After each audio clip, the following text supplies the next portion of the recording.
Hello दोस्तों, मैं हूं दिनेश किवरा। न्यूज़ टाइम में आपका स्वागत है। हिंदुस्तान के संदर्भ में आज RIL का रुतबा, रिलायंस इंडस्ट्री का रुतबा, मुकेश अंबानी का रुतबा। साहब, आज बहुत बड़ी न्यूज़ है इंडिया के कई पेपर्स में। वो ये है कि रिलायंस की नेटवर्थ कितनी है, रिलायंस कितना बड़ा है। तो अभी ये जो कुछ आंकड़े मेरे साथ हैं वो ये बताते हैं कि रिलायंस, हमारे दुनिया में ये माना जाता है कि हमारे पास करीब करीब पूरे वर्ल्ड में करीब 200 कंट्रीज़ हैं। रिलायंस 134 कंट्रीज से ज़्यादा बड़ा GDP है।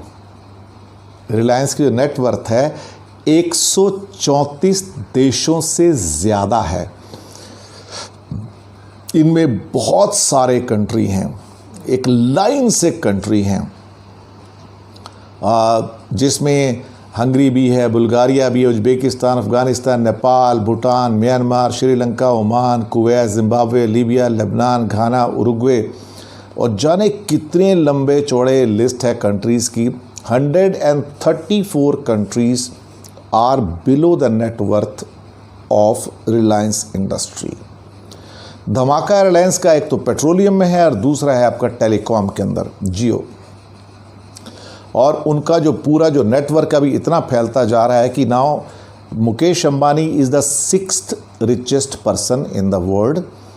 और साथ में अब जो अमेरिका की जो बड़ी कंपनी हैं, giants, Facebook, Apple, Microsoft, Google और कुछ और, अब उन्होंने एक उनकी मीटिंग थी अभी 2-3 दिन पहले, बड़े बड़े CEOs की मीटिंग थी और उन्होंने इस बात को माना है कि इस जो टॉप का जो दुनिया का जो क्लब है, जिस क्लब में आपका अमेज़ॉन और एडिडास भी, अपना अलीबाबा भी हैं, अब उस क्लब में रिलायंस भी है। और रिलायंस की वर्थ इतनी ज़्यादा हो गई है कि अब अमेरिका की कंपनियां, कुछ CEOs को कहना है कि now Reliance is emerging as a threat to America's huge companies.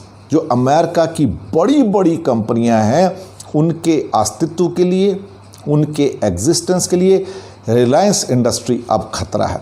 आज तक इंडिया से कोई कंपनी किसी अमेरिकन कंपनी के लिए खतरा नहीं थी, जो कि बहुत बड़ी हैं, जिनमें गूगल है, माइक्रोसॉफ्ट है, एप्पल है, बहुत सारी कंपनियां हैं। लेकिन अब उन्हें लग रहा है कि रिलायंस की जो नेटवर्थ है, रिलायंस का जो साइज़ है, जो स्केल है, वो बहुत ही बड़ा हो गया है।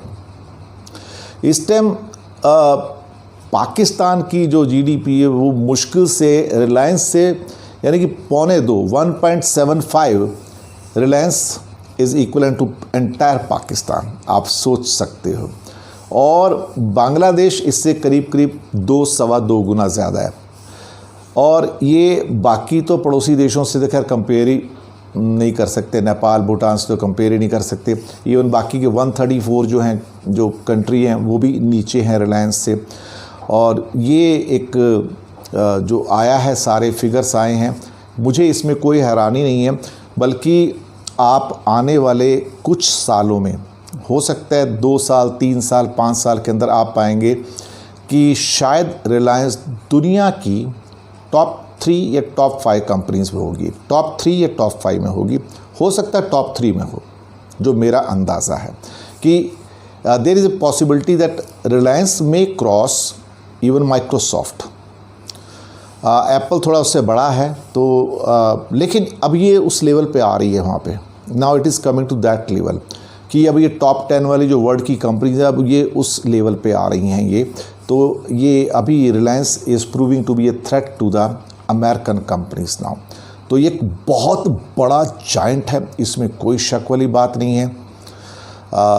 रिलायंस के बराबर शायद कोई भी एशिया में ही बहुत कम कंपनियां देखा, चाइना की तो कुछ हैं खैर, उसमें आपका कोरिया की भी 1-2 हैं, जापान की हैं, लेकिन बहुत मेजर पुशअप है रिलायंस का। ये एक बहुत बड़ा ब्रेक थ्रू है, वो भी साउथ एशिया से एक कंपनी का निकल के आना और वर्ल्ड क्लास बन जाना टॉप पे जाके, और जिसमें गूगल भी इन्वेस्ट करता है, पैसे इन्वेस्ट करता है, डॉलर इन्वेस्ट करता है, फेसबुक भी इन्वेस्ट करता है, इंटेल भी इन्वेस्ट करता है, दुनिया की जो वो कंपनियां जो दुश्मन है आपस में अमेरिका के अंदर या बाकी देशों में, वो सारे मिलके अब रिलायंस के अंदर इन्वेस्ट कर रहे हैं।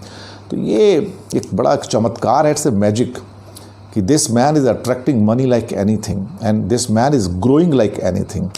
ये थोड़ी हैरानी की बात है। ये जिस चीज़ को ये हाथ लगाता है वो सोना बन जाता है। What ever he touches turns into gold.